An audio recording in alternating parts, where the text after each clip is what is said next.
अस्सलाम वालेकुम। पाक हफ्जुबान न्यूज में खुशामदीद। खबर शामिल करते हैं। गुजरांवाला से हमारे नुमाइंदे अहमद खान नियाजी की रिपोर्ट के मुताबिक सीआईए पुलिस ने सियालकोट में बड़ी कार्रवाई करते हुए 3 हकीकी भाइयों पर मुश्तमिल बैन-अल-अज़लाई गैंग गिरफ्तार कर लिया। सीपीओ गुजरांवाला सरफराज अहमद फिल्की ने प्रेस कॉन्फ्रेंस करते हुए बताया कि मुलज़मान मुख्तलिफ शहरों में वारदातें करते थे और मुलज़मान के खिलाफ मुतअद्दिद मरतबा थानों में 49 के करीब मकदमात दर्ज हैं और मुलज़मान सुबह 8 से 10 बजे के दौरान वारदात करने के बाद फरार हो जाते थे।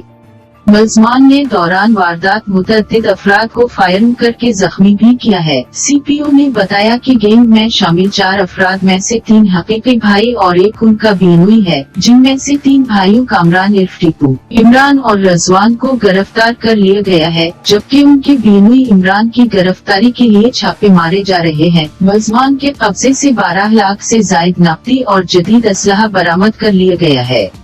मुलज़मान ने दौराने तफ्तीश दर्जनों वारदातों में मुलव्वस होने का इंकशाफ भी किया है। सीपीओ सरफराज अहमद फिल्की ने बताया कि मुलज़मान ने सियालकोट में किराए पर मकान ले रखा था और मुलज़मान ने लाहौर से 2010 से मुलज़मान ने बाकायदा वारदातें शुरू की, जबकि मुलज़मान से मजीद इंकशाफात मुतवक्के हैं।